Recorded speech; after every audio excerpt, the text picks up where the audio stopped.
அல்ஹம்துலில்லாஹி அல்லதி பிஹி தத்திம்மு ஸாலிஹாத் ஃபஸ்ஸலாத்து வஸ்ஸலாமு அலா சாஹிபில் பரக்காத் அம்மா பஅத் فيقول الله سبحانه وتعالى في محكم التنزيل بعد أعوذ بالله من الشيطان الرجيم بسم الله الرحمن الرحيم رجال صدقوا ما عاهدوا الله عليه فمنهم من قضى نحبه ومنهم من ينتظر وما بدلوا تبديلا صدق الله العلي العظيم.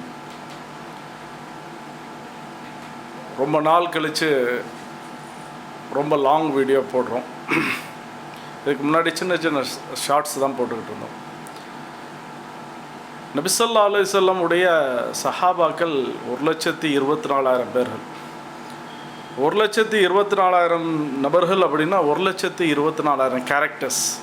வீட்டில் 5 பேர் அப்படின்னா 5 சுபாவங்கள் இருக்கும். சஹாபாக்களில் ரொம்ப நபிக்கு பக்கத்தில் இருந்தவங்க, முன் வரிசையில் உள்ள சஹாபாக்கள் அப்படின்னா எல்லாத்துக்குமே தெரியும். நபியுடைய தோழர்களில் ரொம்ப உற்ற தோழர்கள், நபி ஸல்லல்லாஹு அலைஹி வஸல்லம் கூட எப்போவுமே கூடவே இருப்பாங்க அப்படின்னா ஹஸரத் அபூபக்கர் ரலியல்லாஹு, ஹஸரத் உமர் ரலியல்லாஹு, ஹஸரத் அலி, ஹஸரத் உஸ்மான், இப்படி சொல்லிக்கிட்டே வரும். எல்லாத்துக்கும் வீரம் அப்படின்னோடனே ஹஸரத் உமர் ரலியல்லாஹு தான் ஞாபகம் வரும். நிறைய பேர் பிள்ளைங்களுக்கு பேரை கூட உமர் அப்படின்னு பேர் வைப்பாங்க. காரணம் அந்த மாதிரி வீரம், அந்த மாதிரி நீதம் இருக்கணும் அப்படின்னு சொல்லி. மாற்று மத சகோதரர் எத்தனையோ பேர் சொல்லி நான் கேள்விப்பட்டிருக்கிறேன், உமரை போல ஒரு நீதமான ஒரு ஆட்சியாளர் வேணும் அப்படின்னு சொல்லி. அவங்களுடைய வாழ்க்கை முழுசுமே நீதமாக தான் இருந்தது. ஒவ்வொரு சஹாபாக்களுக்கும் ஒவ்வொரு தனி சிறப்புகள். ஹஸரத் உமர் ரலியல்லாஹு அவங்களுக்குன்னு நிறைய சிறப்புகள் இருக்குது. ஒரு யானை இருந்தாலும் 1000 பொன், இறந்தாலும் 1000 பொண்ணுங்கிற மாதிரி உமர் ரலியல்லாஹு அவங்களுடைய வாழ்க்கை அப்படிங்கிறது 1000 பொண்ணுக்கு மேலே. அவங்களுடைய மரண தருவாய் இதுவும் என்னென்னு சொன்னால் ஒரு பெரிய படிப்பினை. மரணத்துலேயும் ஒரு பெரிய படிப்பினையாக இருந்தது. தன்னை ஒருத்தர் கொலை செய்ய வந்தாங்க, கொலை செஞ்சுட்டு போயிட்டாங்க, கத்தியால் குத்திட்டாங்க. இப்போது கேட்குறாங்க, ஹஸரத் உமர் ரலியல்லாஹு தன்னை குத்துனவர் ஒரு முஸ்லீமா முஸ்லீம் அல்லாதவரா அப்படின்னு கேட்குறாங்க. ஃபஸ்ட்டு கேள்வி அவங்கள்ட்ட கேட்குறான். அப்போது முஸ்லீம் அல்லாதவர் தான் கொலை செஞ்சுட்டாங்க அப்படின்ன உடனே அல்ஹம்துலில்லாஹ், நாங்கள் அல்லாஹ்வுக்கே எல்லா புகழும். ஏன்னா ஒரு முஸ்லீம் என்னை கொலை செஞ்சுருந்தார் அப்படின்னா நான் நீதமானவன் இல்லை அப்படிங்கிறது மாதிரி வந்திருக்கும். அல்லது என்னை மாதிரி தொழக்கூடியவர், என்னை மாதிரி அல்லாஹ்வுக்கு சஜ்தா செய்யக்கூடியவர், அவருடைய விஷயத்தில் நான் ஏதோ பங்கம் விளைச்சிட்டேன் அல்லது அநீதம் செஞ்சுட்டேன் அப்படிங்கிறதுனால தான் அவர் என்னை கொலை செஞ்சிருப்பார் அப்படிங்கிற கருத்து வருது அப்படின்னா. ஹஸரத் உமர் ரலியல்லாஹுடைய பழக்கம், அவங்களுடைய ஆட்சி காலத்தில் சுபுஹு தொழுகை எல்லாமே ஆட்சியாளர்களே வைப்பாங்க. ஹலீஃபாக்களே தொழுகையில் எல்லா தொழுகையிலும் அவங்க தான் தொழுக வைப்பாங்க. ஹஸரத் உமர் ரலியல்லாஹு அவங்க சுபுஹு தொழுகை வைக்கும் பொழுது இந்த சம்பவம் நடந்தது. தொழுகைக்கு முன்னாடி அந்த வரிசையை சரி செய்வாங்க. நம்மளுக்கு தெரியல சஃப்பை சரி செய்கிறது. அப்போ சஃப்பை சரி செய்யும்போது யாராவது சஃப்புக்கு முன்னாடி அல்லது பின்னாடி கொஞ்சம் போயிருந்தால் அதை சரி பண்ணிவிட்டு அதுக்கடுத்து தக்பீர் சொல்லுவாங்க, இவங்க இகாமத் சொல்லுவாங்க, தொழுகை வைப்பாங்க. இதுதான் முறை வழக்கமாக. அன்றும் அதே மாதிரி தான், அன்னைக்கும் அதே மாதிரி தான் இருந்தது. துல் ஹிஜ்ஜா 27ஆம் தேதி புதன்கிழமை காலை நேரம் ஹஸரத் உமர் ரலியல்லாஹு வழக்கம் போல் சரி செய்கிறாங்க. ஆனால் இதுக்கு முன்னாடி இந்த விஷயத்தை சொல்கிறதுக்கு முன்னாடி ஒரு சின்ன ஒரு விஷயத்தை, ஒரு ஈவெண்ட்டை சொல்லணும். ஹஸரத் உமர் ரலியல்லாஹு அவங்க ஒரு சந்தர்ப்பத்தில் ஹுத்பா செஞ்சுக்கிட்டு இருப்பாங்க. நிறைய விஷயத்தை பற்றி பேசுவாங்க. இப்போ சொன்னாங்க, நபி ஸல்லல்லாஹு அலைஹி வஸல்லம் சொன்னாங்க, பூண்டும் வெங்காயமும் சாப்பிட்டுட்டு பள்ளிவாசலுக்கு வந்துட வேணாம் அப்படின்னா. அதே உமர் ரலியல்லாஹு அவங்க சொன்னாங்க, ஆரம்ப காலகட்டத்தில் நபி ஸல்லல்லாஹு அலைஹி வஸல்லம் இருக்கும் பொழுது ஒரு மனிதர் பூண்டும் வெங்காயமும் சாப்பிட்டு அல்லது அதை கொண்டு வந்தார், அவரை பள்ளிவாசல்லேருந்து நாங்கள் வெளியேற்றி ஜன்னத்துல் பக்கி வரைக்கும் கொண்டு போயிட்டோம் அப்படின்னா. இப்போ நபி ஸல்லல்லாஹு அலைஹி வஸல்லம் சொன்னாங்க, யார் பூண்டும் வெங்காயமும் சாப்பிட்றீங்களோ அதை கண்டிப்பாக நல்லா சமைச்சிட்டிங்கன்னா பிரச்சனை இல்லை அப்படின்னா. ஆனால் நபியும் சாப்பிட்டது கிடையாது, அதை வெறுத்துருக்காங்க பூண்டையும் வெங்காயத்தையும். இப்போது நபி ஸல்லல்லாஹு அலைஹி வஸல்லம் அவங்க இதை சாப்பிட்றது கூடாது அப்படின்னே சொல்லியிருக்கிறாங்க. கூடாதுங்கிறத விட இதை மக்ரூ அப்படின்னு கருதியிருக்காங்க. இதை சமைச்சிங்க அப்படின்னா சாப்பிட்டுக்கிடலாம், சமைக்காமல் நீங்கள் அதை சாப்பிட வேணாம் அப்படின்னா. இப்போ இந்த விஷயத்தை ஹஸரத் உமர் ரலியல்லாஹு அவங்க சொல்லிக்கிட்டே வர்றாங்க. இது சொல்லி முடித்ததுக்கப்புறம் ஒரு நபர் ஹசரத் உமர் ரலியல்லாஹு அவங்கள்ட்ட வர்றாங்க. வந்து கேட்குறாங்க. அவர் வந்து மாற்று மத சகோதரராக இருக்கிறார். அவர் முகைரா இப்னு ஷுஅபா அவரை பற்றி உள்ள விஷயத்தை சொல்கிறதுக்காண்டி வர்றார். என்னுடைய எஜமான் முகைரா இப்னு ஷுஅபா எனக்கு ரொம்ப அநீதம் செய்கிறார் அப்படின்னா. என்னன்னு கேட்டான். நான் வந்து அவரிடத்துல அடிமையாக இருக்கிறேன். முக்காத்தபா அப்படிங்கிற முறையில் உள்ள அடிமை. முக்காத்தபா அப்படின்னா இவர் இவ்வளோ சம்பாதிச்சுட்டு வரணும், அதை எல்லாம் இவர் எஜமான் அந்த அமௌண்ட்லேருந்து பாதி அல்லது ஒரு அமௌண்ட்டை எடுத்துக்கிடுவார். என்றைக்கு அந்த சர்டைன் அமௌண்ட் வருதோ அதுக்கப்புறம் இவர் உரிமை விட்டுருவார். அந்த அடிப்படையில் இவர் சொன்னார், என்கிட்ட இருந்து ஒரு திர்ஹம் வாங்கிக்கிட்டுறார் தினமும் அப்படின்னார். அப்போ ஹசரத் உமர் ரலியல்லாஹு அவங்க கேட்டாங்க, உங்கள்கிட்ட இருந்து ஒரு திர்ஹம் வாங்குறார் அப்படின்னா நீங்கள் எவ்வளோ சம்பாதிக்கிறீங்கன்னா? அப்போ அந்த நபர் சொன்னார், நான் 2 திர்ஹம் சம்பாதிக்கிறேன். உடனே உமர் ரலியல்லாஹு சொன்னாங்க, ஒமா ஹுவ பி கசீர் அன் துஅதிய நிஸ்ஃபம் மின் அஹ்லிக். நீங்கள் சம்பாதிச்சதில் பாதியை உங்களுடைய குடும்பத்துக்கு கொடுக்கறது ஒன்றும் பெரிய விஷயம் இல்லையே அப்படின்னா. திருப்பிட்டு கேட்டாங்க, நீங்கள் என்ன வேலை செய்கிறீங்க? சொன்னாங்க, நான் வந்து ஆட்டு உரல் செய்ய ஆசாரி அப்படின்னா. சொன்னாங்க, எனக்கும் ஒரு உரல் செஞ்சு தாங்க அப்படின்னு கேட்டாங்க ஹசரத் உமர் ரலியல்லாஹு. உடனே அந்த நபர் சொன்னார், உங்களுக்கு ஒரு உரல் செஞ்சு தரேன். அந்த உரலை பற்றி மேற்கையும் கிழக்கையும் இருக்கக்கூடிய அத்தனை மக்களும் உங்களை பற்றி பிரஸ்தாபித்து பேசுவாங்க அப்படின்னா.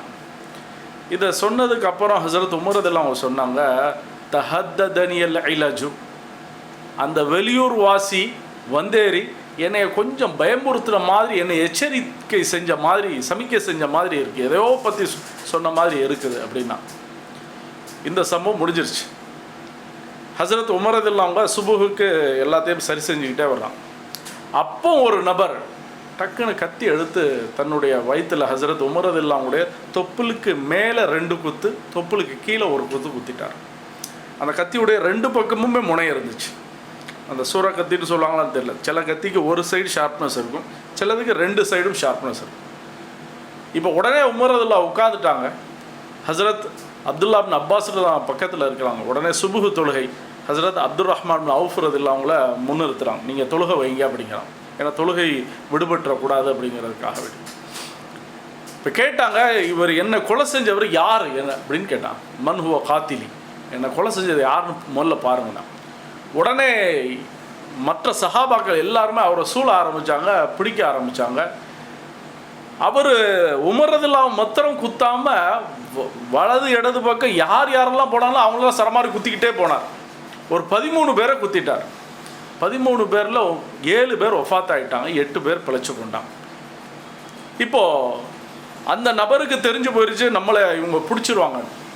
சில சஹாபாக்கள் அவங்களுடைய தலையில் பெருசாக ஒரு டர்பன் மாதிரி கட்டியிருப்பாங்க, அந்த இதை எடுத்து எரிகிறாங்க. அந்த நபருக்கு புரிஞ்சு போச்சு, நம்ம பிடி போட்டுருவோம். டக்குன்னு தன்னையே தற்கொலை செஞ்சுட்டார், தன்னையே குத்தி கொண்டுட்டார். ஹசரத் உமர் ரலியல்லாஹு வந்து சொன்னாங்க, இவர் நுஹாவந்த் அப்படிங்கிற குடும்பத்தில் உள்ளவர், இவர் முகைரா இப்னு ஷுஅபாட்ட வேலை பார்த்த அடிமை அப்படின்னா. உடனே அவங்க சொன்னால், அல்ஹம்துலில்லாஹ், கண்டிப்பாக யார் என்னோடு சேர்ந்து தொழக்கூடிய நபர் இல்லாமல் ஒரு மாற்று சகோதரரில் உள்ள ஒரு நபரை என்னிடத்தோடு சேர்த்து அல்லாஹ் தஆலா என்னை ஷஹீதாக்கிறதுக்கு காரணமாகிட்டானே, அதுக்கு அல்லாஹ்வுக்கு புகழ் அனைத்தும் அப்படின்னா. உடனே இந்த சந்தர்ப்பத்தில் ஹசரத் அப்துல்லா பின் அப்பாஸ் ரலியல்லாஹு கூட இருக்கிறாங்க. அப்போவும் அப்துல்லா பின் அப்பாஸ் ரலியல்லாஹு பார்த்து ஹசரத் உமர் ரலியல்லாஹு சொன்னாங்க, குன்த வ அபூக தஸ்தஹிப்பானி அன் துக்ஸிரல் உலூஜ் ஃபில் மதீனா. நீங்களும் உங்கள் அத்தா அப்பாஸ் ரலியல்லாஹுவும் மதீனாவில் வெளியூர்காரங்க நிறைய வரணும்னு ஆசைப்பட்டீங்க. வந்தேரிகள் ஒரு ஊரில் உள்ளூர்காரங்க மட்டும் இருந்தால் குழப்பமே வராது. வெளியூர்காரங்க ரொம்ப வர ஆரம்பிச்சிட்டாங்க. அந்த வருகையினால் ஏதாவது ஒரு குழப்பம் வரும். ஏன்னா ஊருக்குன்னு ஒரு அந்த சுபாவம் இருக்கும், அது உள்ளூர்காரங்களுக்கு தெரியும். உடனே ஹசரத் அப்துல்லா பின் அப்பாஸ் அந்த இடத்துல கேட்குறாங்க, இன் ஷிஅத ஃபஅல்னா, அமீர் முஃமினீன் நீங்கள் சொன்னீங்கன்னா நாங்கள் செஞ்சுருவோம்னா, அதாவது அவர் கொலை செஞ்சிடுவோம் அப்படின்னா. ஆனால் அதுக்கு முன்னாடி அவர் அங்கே கத்தல் செஞ்சுட்டார். இந்த சந்தர்ப்பம் நடந்துக்கிட்டே இருக்கு. இப்போ அப்துல் ரஹ்மான் அவுஃப் ரலியல்லாஹு அவங்க தொலை வைக்கிறாங்க. கொஞ்ச நேரத்தில் இவங்களுக்கு மயக்கம் வந்துடுது. ஹசரத் உமர் ரலியல்லாஹு அவங்கள கொண்டு போயிடறாங்க, வீட்டுக்கு கொண்டு போயிடறாங்க. இப்போ வீட்டில் இருக்கிறாங்க, மயக்கம் தெளியுது. மயக்கம் தெளிஞ்ச உடனே சொல்கிறாங்க, அதாவது பகல் முழுசாக விடிய ஆரம்பிக்குது. சொன்னாங்க தொழுகணும்ல அப்படின்னா, சுபு தொழுகை. சொன்னாங்க கண்டிப்பாக ஒரு மனிதர் தொழுதே ஆகணும், தொழுகை விடுறதுக்கு எந்த இடத்துலையும் அனுமதி கிடையாது அப்படின்னு சொல்லிட்டு ஹசரத் உமர் ரலியல்லாஹு அன்ஹு சொன்னாங்க, யாராவது ஒரு மருத்துவரை கூப்பிட்டு வாங்க அப்படின்னா. இப்போ மருத்துவரை கூப்பிட்டு வாங்கன்ன உடனே ரிவாயத்தை 2 விதமாக வருது. முதல்ல ஒரு அரபு தேசத்தில் அந்த அரபி ஒரு மனிதர் வந்தார், மருத்துவர் வந்து பேரிச்சம்பழம் ஜூஸ் கொடுத்தார். கொஞ்சம் சந்தேகம் வந்துச்சு, அந்த ஜூஸ் கரெக்டாக உள்ளே போகுதா என்ன ஏதுங்கிறது வெளியில் வருதாங்கிறது தெரில. இதுக்கு முன்னாடி அவங்களுடைய வயிற்றில் அந்த ரத்தம் ரொம்ப போகக்கூடாதுன்னு ஒரு துண்டை வச்சு கட்டியிருக்கிறாங்க, அதாவது அடி வயிற்றில். இப்போது திருப்பி ஒரு அன்சாரி சஹாபி ஒரு மருத்துவரை கூப்பிட்டாங்க. அவர் பாலை கொடுத்தார். பால் குடித்த பால் அப்படியே வெளியில் வருது, செமிக்காமல் எப்படி அதை வெளியில் வருதோ அதே மாதிரி குடித்த மாதிரி வெளியில் வருது. இதே மாதிரி இன்னொரு ரிவாயத்தில் வருது, எர்ஃபா அப்படிங்கிற நபர்கிட்ட ஹசரத் உமர் ரலியல்லாஹு அன்ஹு சொல்லுவாங்க, இஸ்கினி ஹல், ஏதாவது இனிப்பாக ஏதாவது கொடுங்க அப்படின்னா. அதை குடித்த உடனே வெளியில் வந்துடுச்சு. திருப்பி சொன்னாங்க இஸ்கினி லபனன், எனக்கு பாலை கொடுங்க அப்படின்னா. பாலை குடித்தாங்க, அப்படியே வெளியில் வந்துருச்சு. இப்போ தெரிஞ்சு போயிடுச்சு, பக்கத்தில் இருக்கிறவங்களுக்கு எல்லாமே தெரிஞ்சு போயிடுச்சு, அன்னஹு ஹாலிக், இவங்க இதில் மௌத் ஆயிடுவாங்க அப்படின்னு சொல்லி. இதுக்கு முன்னாடி ஹசரத் உமர் ரலியல்லாஹு அவங்க சொல்லியிருந்தாங்க சஹாபாக்கள்கிட்ட, எனக்கு ஒரு கனவு அடிக்கடி வந்தது. ஒரு சிகப்பு கலர் சேவல் என்னை வந்து வயிற்றில் பாஞ்சு என்னை 3 கொத்து கொத்துச்சு அப்படின்னா. அப்போ அந்த நேரத்தில் கனவுக்கு விளக்கம் சொல்லக்கூடிய நபர்களும் இருந்தாங்க. ஒரு பெண்மணி அஸ்மா பின்த் உமைஸ் சொன்னாங்க, நீங்கள் இன்னக்க துக்தலு பாத சலாஸ், நீங்கள் 3 நாளுக்கு அப்புறம் நீங்கள் கொலை செய்யப்படுவீங்க, இறந்து போயிடுவீங்க அப்படின்னா. அதே மாதிரி காப் அப்படிங்கிற நபர் சொன்னாங்க, கண்டிப்பாக நீங்கள் 3 நாளுக்கு அப்புறம் இந்த மாதிரி கனவுக்கு இதுதான் அர்த்தம் அப்படின்னா. அப்போது ஹசரத் உமர் ரலியல்லாஹு அழகாக ஒரு கவிதை பாடினாங்க, தவாஅதனி காபுன் சலாசன் அப்துஹா. காப் ரலியல்லாஹு அவங்க வந்து எனக்கு 3 நாள் டைம் குறிப்பிட்டு சொல்லியிருக்காங்க, 3 நாளில் இறந்து போயிடுவீங்கன்னு சொல்லி, நான் அதை எண்ணிக்கிட்டு இருக்கிறேன் அப்படின்னா. வல் கவுலு மா கால லி காபுன், காபு சொன்ன வார்த்தை அப்படியே பழிச்சது அப்படின்னா. திருப்பி சொன்னாங்க, அதாவது அந்த கவிதையில் உள்ள கருத்து, நான் வந்து மௌத்தாகிறத பற்றி பயப்படலை, வைனியில் மையத்து, நான் ஏற்கனவே இறக்கக்கூடியவனாக தான் இருக்கிறேன், கண்டிப்பாக இறந்து போயிடுவேன். வலாக்கின்னம்மா, ஆனால் நான் கவலைப்படுறது எந்த விஷயம், அது தன்பு எத்பா அஹு தன்பு, எனக்கு பாவம் மேலே மேலே போய்கிட்டே இருக்குது, அதை பற்றி தான் நான் கவலைப்படுறேன் அப்படின்னா. இது ஒரு சம்பவம் ஹசரத். ஏன்னா இது ரிவாயத்துகளை எல்லாமே சேர்த்து அப்படி அந்த வரிசை பிரகாரமாக சொல்கிறேன். ஹசரத் உமர் ரலியல்லாஹு அவங்களுக்கும் தெரிஞ்சு போயிடுச்சு தான் மௌத்தாயிருவோம் அப்படிங்கிறதுனால உடனே தன்னுடைய மகனை கூப்பிட்டாங்க, அப்துல்லா பின் உமர் ரலியல்லாஹு அவங்கள கூப்பிட்டு சொன்னாங்க, என்னுடைய கடன் எவ்வளோ இருக்குன்னு கணக்கிட்டு சொல்லுங்கள் அப்படின்னு. உடனே மகன் கணக்கு போட்டு பார்க்குறாங்க. அத்தா பைத்துல் மாலில் காசு இல்லாத சமயத்தில் நிறைய பேருக்கு ஏழைகளுக்கு உதவுறதுக்காக வேண்டி கடன் வாங்கியிருந்தான், ஒரு 86,000 திர்ஹம் வாங்கியிருந்தான். உடனே மகன் சொல்கிறாங்க, 86,000 திர்ஹம் அத்தா கொடுக்கணும் அப்படின்னா. உடனே ஹசரத் உமர் ரலியல்லாஹு சொன்னாங்க, இந்த 86,000 திர்ஹம் உமருடைய குடும்பத்தில் இருக்குது அப்படின்னா அதை வச்சு அடைச்சிருங்க. அப்படி பத்தலை அப்படின்னா நீங்கள் பனு அதி, அதாவது அதியுடைய கிளையார்கள்ட்ட, ஏன்னா ஹசரத் உமரில் அவங்களோட குடும்பம் அதுக்கு அடுத்த சர்க்கிளில் உள்ளது, அவங்கள்ட்ட கேளுங்க. ஒயில்லம் தஃபி, அங்கேயும் கொடுத்து பத்தலை, இந்த 86,000 ரூபாய் பத்தலை அப்படின்னா, கொடுக்கறதுக்கு தேவையாக இருக்குது அப்படின்னா குறைஷிகள்கிட்ட கேளுங்க அப்படின்னா. இதுக்கப்புறம் சொன்னாங்க ஹசரத் உமர்லாம், இவங்களுக்கு மேலே வேறு யார்கிட்டையும் போய் கடன்னு கேட்டுறாதீங்க, ஏன்னா கடன் கேட்கறதுக்குன்னு ஒரு வரமுறை இருக்குல்ல, சொந்த பந்தங்கள்கிட்ட கேட்கலாம். அப்படி சொல்லி முடிச்சுட்டு ஹசரத் உமர்லா அதுக்கு அடுத்து சொன்னாங்க தன்னுடைய மகன்கிட்ட, நீங்கள் நேராக ஹசரத் ஆயிஷா ரலியல்லாஹு அவங்கள்ட்ட போங்க, அவங்கள்ட்ட சொல்லுங்கள், அமீருல் மூமினின் கேட்டாங்கன்னு சொல்லாதீங்க, உமர் ரலியல்லாஹு அவங்க கேட்டாங்க, தன்னுடைய தோழர்கள் 2 பேர் பக்கத்தில் அந்த இடம் கிடைக்குமா, தன்னை தஃபன் செய்கிறதுக்கு புதைக்கிறதுக்கு அந்த இடம் கிடைக்குமாங்கிறத அனுமதி கேளுங்கண்ணா. ஹசரத் ஆயிஷா ரலியல்லாஹு அவங்கள்ட்ட வந்து ஹசரத் அப்துல்லா பின் உமர் ரலியல்லாஹு கேட்குறாங்க, என்னுடைய தந்தைக்கு இந்த இடம் கிடைக்குமா அப்படின்னு கேட்குறான். உடனே ஆயிஷா ரலியல்லாஹு சொன்னாங்க, உண்மையிலேயே இந்த இடம் எனக்காக வேண்டி நான் தேர்ந்தெடுத்து வச்சுருந்தேன், நான் மரணித்தா இந்த இடத்துல தான் புதைக்கப்பட வேண்டும் அப்படின்னு ஆசைப்பட்டிருந்தேன், ஆனால் நான் ஹசரத் உமர் ரலியல்லாஹு அவங்க கேட்குறதுக்காக வேண்டி நான் முன்னுரிமை கொடுக்குறேன், அவங்களுக்காக வேண்டி இந்த இடத்த கொடுக்குறேன் அப்படின்னா. இருந்தாலும் ஹசரத் உமர் ரலியல்லாஹு அவங்க திருப்பி அவங்க வீட்டு வாசலில் வந்து கேட்டாங்க அப்படின்னு ஒரு ரிவாயத்து இருக்குது. ஏன்னா அந்த அளவுக்கு நீதமான நபர் ஹசரத் உமர் ரலியல்லாஹு. இப்போ உமர் ரலியல்லாஹு வஃபாத் ஆக போகிறாங்க அப்படிங்கிற விஷயம் தெரிஞ்சு போயிடுச்சு. இப்போ உடனே ஒரு குழப்பங்கள் எல்லாமே ஏற்படுது. கேட்டாங்க, உங்களுக்கு அப்புறம் யாரை ஹலீஃபாவாக ஆக்குறது? உடனே நீங்கள் மஷவரா சொல்லணும். ஹசரத் உமர்லா சொன்னாங்க, அதுக்கு ஒரு 6 பேரை வச்சுருக்கிறேன்னா, இந்த 6 பேரில் நீங்கள் செலக்ட் பண்ணுங்கள் ஒன்று. ஆனால் என்னுடைய செலெக்ஷன் ஒன்று இருக்குது அப்படின்னா, ஹசரத் அலி ரதில்லாங்க, ஹசரத் உஸ்மான் ரதில்லாங்க, ஹசரத் தல்ஹா ரதில்லாங்க, ஹசரத் ஜுபைர் ரதில்லாங்க, ஹசரத் அப்துல் ரஹ்மான் அவுஃப் ரதில்லாங்க, ஹசரத் சாத் இப்னு அபி வக்காஸ். இந்த 6 + 1 சேர்த்துக்கோங்க. 7வது நபர் என்னுடைய மகன் அப்துல்லா இப்னு உமரையும் சேர்த்துக்கோங்க. அவர் இந்த யார் ஹலீஃபாவாக இருக்கிறாங்களோ அவங்களுக்கு இவர் சப்போர்ட்டிவாக இருப்பார் அப்படின்னா. இப்போ இந்த 6 பேரில் நீங்கள் மஷவரா செய்யுங்க. ஒரு நபர் என்னுடைய கருத்து, என்னுடைய அபிப்பிராயம் இருக்குது, ஹசரத் சாத் இப்னு அபி வக்காஸை வைக்கலாம், ஹலீஃபாவாக வைக்கலாம் அப்படின்னாங்க. தன்னுடைய சொந்த கருத்தை சொன்னாங்க. ஏன் அப்படின்னா, அதுக்கு 2 காரணம் சொன்னான். உண்மையிலே அவர், நான் எங்கெல்லாம் அவருக்கு பொறுப்பு கொடுத்தேனோ அந்த பொறுப்பில் மோசடியும் செய்யலை, அல்லது அவர் பொறுப்பை சரியாக செய்ய மாட்டாரும் நான் அவரை பதவி விலக்கம் செஞ்சது கிடையாது என்னுடைய வாழ்நாளில். அந்த அளவுக்கு இவங்க நல்ல விதமாக வேலை செஞ்சுருக்கிறாங்க அப்படின்னு. ஏன்னா ஹசரத் உமரதெல்லாம் அவங்க ஹலீஃபாவாக இருந்தது 10 வருஷம் 5 மாதம். ஹசரத் உமரதெல்லாம் இவங்க இறந்த வயசை சில பேர் சொல்கிறாங்க 53, சில பேர் சொல்கிறாங்க நபியுடைய வயசை ஒட்டி உள்ள வயசு தான் அப்படின்னு சொல்கிறாங்க. அதில் கருத்துக்கள் இருக்குது. ஹசரத் உமரதெல்லாவுடைய கடைசி தருவாய் நெருங்கிக்கிட்டே இருக்குது.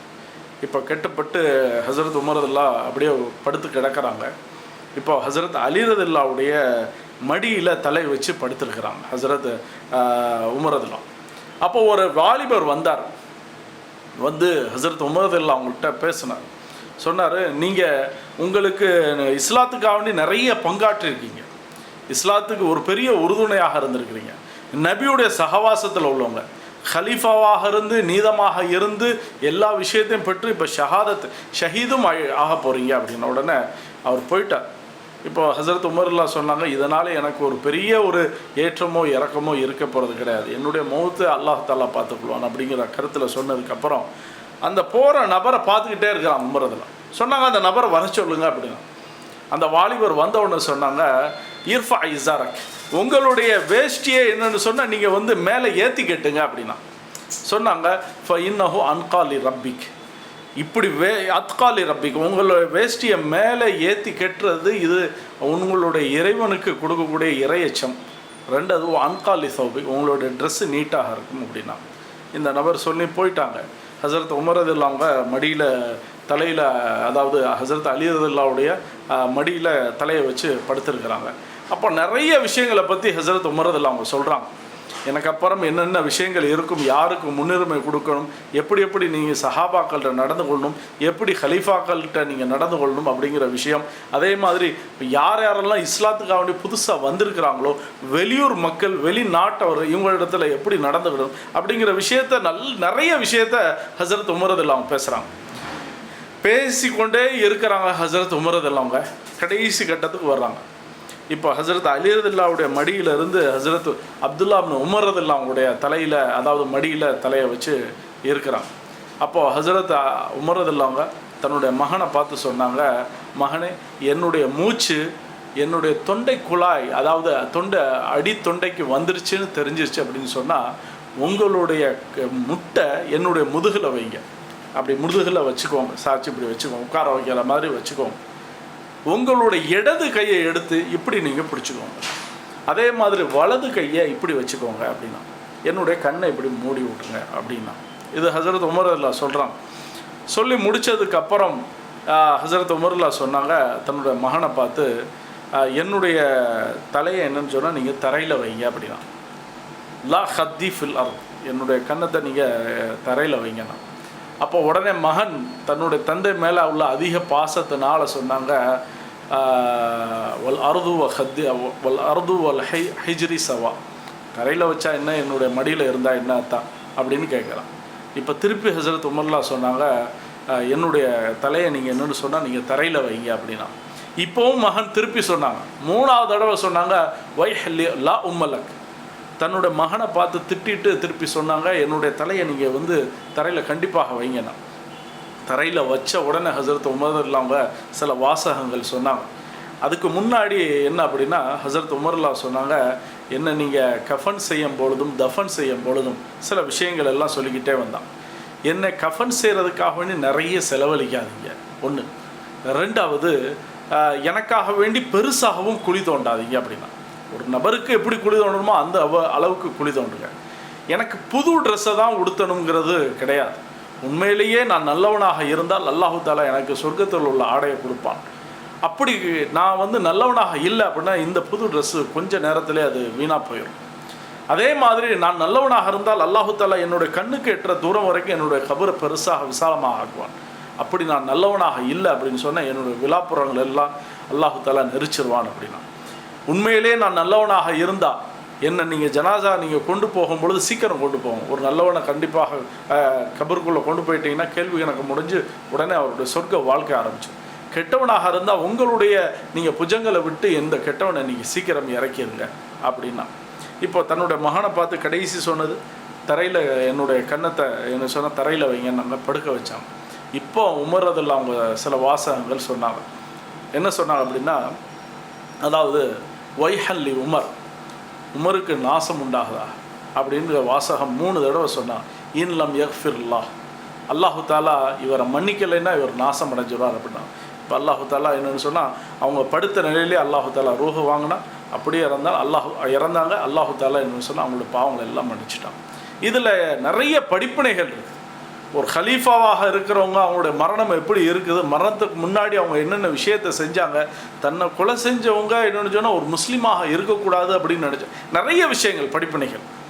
தன்னுடைய கடனை எப்படி நிறைவேற்றணும் அப்படிங்கிறத சொன்னது. தன்னுடைய ரூஹு பிரியும் போது தன்னுடைய மகன் எப்படி இருக்கணும், இருந்தாலும் வரக்கூடிய காலத்தில் மக்கள்கிட்ட ஒரு தலைவர்கிறது எப்படி எல்லா விஷயத்தையும் பேசணும். 1000 அதை யானை இருந்தாலும் 1000 பொன், இறந்தாலும் 1000 பொன்கிற மாதிரி ஹசரத் உமர்களுடைய வாழ்க்கையில் உள்ள விஷயங்கள் ரொம்ப பெரிய படிப்பினை. இதை நான் ரொம்ப சுருக்கியே சொல்லியிருக்கிறேன்.